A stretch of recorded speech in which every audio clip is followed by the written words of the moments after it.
வணக்கம். Big pass செய்திகளுக்காக வெற்றி முனியம்மா. முதலில் தலைப்புச் செய்திகள். மீண்டும் பிக் பாஸ் வீட்டிற்குள் செல்லும் பழைய போட்டியாளர்கள். ஜாக்லினை வைத்து செய்யும் சுனிதா. அர்ணவை வைத்து செய்யும் வீட்டின் போட்டியாளர்கள். போங்க ஆட்டமாடி இறுதிச் சுற்றுக்குள் நுழைந்த ரயான் தொடர்பில் மக்கள் விசனம். வீட்டிற்குள் சென்ற பழைய போட்டியாளர்கள் தொடர்பில் மக்கள் கவலை. தொடர்பன உள்வீட்டுச் செய்திகள். வீட்டிற்குள் நுழைந்த பழைய போட்டியாளர்கள் வீட்டில் உள்ளவர்களை வைத்து செய்துள்ளனர்.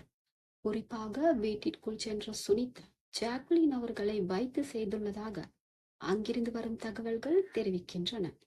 அதாவது ஒவ்வொரு வாரமும் கைத்தட்டலின் அடிப்படையில் நீங்கள் ஒவ்வொரு போட்டியாளர்களுடனும் நட்பு பாராட்டுகிறீர்கள் என சுனிதா ஜாக்லினை பார்த்து கூறியமை அவரிடம் பெரும் வருத்தத்தை ஏற்படுத்தியுள்ளது. இதே நேரம் விஷாலிடம் சென்று தர்ஷு அன்சு காதல் குறித்தும் அவர் கேள்வி எழுப்பியுள்ளார். இது குறித்த முழுமையான தகவல்களை நாளைய செய்தியில் நீங்கள் எதிர்பார்க்கலாம். மேலும் வீட்டிற்குள் நுழைந்த அர்ணவ் அங்கிருக்கும் போட்டியாளர்களை வைத்து செய்ய எண்ணிய போதிலும் அவர்கள் அர்ணவை தனியாக வைத்து செய்ததாகவும் அங்கிருந்து கிடைக்கும் தகவல்கள் தெரிவிக்கின்றன. இதன் முழுமையான செய்தியினை நீங்கள் நாளைய தினம் பார்க்கலாம். தொடர்பான வெளி செய்திகள். போங்க ஆட்டமாடி இறுதிச் சுற்றுக்குள் நுழைந்த ரயான் குறித்து மக்கள் விசனம் வெளியிட்டு வருகின்றனர். பல போட்டிகளில் ரயான் ஒழுங்காக விளையாடவில்லை என்றும் அவர் போங்க ஆட்டமாடி இந்த இறுதிச் சுற்றுக்குள் நுழைந்துள்ளார் என்றும் மக்கள் தெரிவித்து வருகின்றனர். எவ்வாறு இருப்பினும் அவருக்கு இறுதிச் சுற்றுக்கு செல்வதற்கான வாய்ப்பு வழங்கப்பட்டமை குறிப்பிடத்தக்கது. இதே நேரம் வீட்டிற்குள் நுழைய பழைய போட்டியாளர்கள் வருவதாக பிக் பாஸ் அறிவித்ததை அடுத்து மக்கள் பெரும் ஆவலாக காத்திருந்தனர். ஆனால் இருப்பவர்களிலேயே வெறும் மொக்கையாக விளையாடி வெளியேறி சென்றவர்களை மீண்டும் வீட்டிற்குள் அழைத்து வந்தமை குறித்து மக்கள் பெரும் ஏமாற்றம் அடைந்துள்ளனர். இவர்கள் மீண்டும் எதற்காக வந்தார்கள் என்றும் அவர்கள் கேள்வி எழுப்பியுள்ளனர்.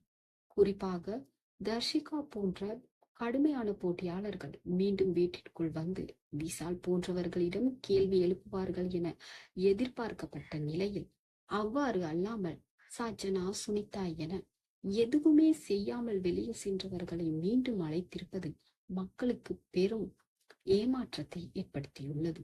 தர்ஷிகாவுடன் பெரும் நட்பு பாராட்டி வந்த விஷால் அவர் சென்றவுடன் அன்சிதாவிடம் அதே நட்பினை பாராட்டி வந்தார். தற்போது அன்சிதாவும் வெளியேறி சென்றுள்ள நிலையில் அவர் கூறியிருக்கும் நிவ்யர் வாழ்த்து செய்தியில் தர்ஷுவை மறந்துள்ளமை தெரிய வந்துள்ளது. அதாவது வீட்டிலிருந்து வெளியேறி சென்றவர்களை தான் மிகவும் மிஸ் பண்ணுவதாக கூறிய விஷால் தர்ஷுவின் பெயரை கூறுவதற்கு கூட மறந்துள்ளார். எனினும் பின்னர் சமாளித்துக் கொண்டு தர்ஷு என கூறியுள்ளார். ஆனால் தான் ஒரு நண்பியாக மட்டுமே பார்க்கும் என கூறிய அன்சிதாவை மிகவும் மிஸ் பண்ணுவதாகவும் அவர் இல்லாமல் இருப்பதற்கு மிகவும் கஷ்டமாக உள்ளதாகவும் விஷால் தெரிவித்துள்ளார். என்னதான் விஷால் அன்சு என கூறி வந்தாலும் வெளியில் வந்துள்ள அன்சிதா தனக்கும் விஷாலுக்கும் எந்த தொடர்பும் இல்லை என்றும் தாங்கள் இருவரும் நண்பர்கள் மட்டுமே என்றும் கூறியுள்ளார்.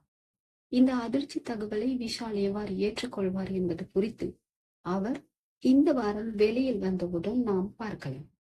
இத்துடன் பிக் பாஸின் செய்திகள் நிறைவடைந்தன. நாளை உங்களை மீண்டும் சந்திக்கும் வரையில் உங்களிடமிருந்து விடைபெறுவது வெற்றி முனியம்மா. வணக்கம்.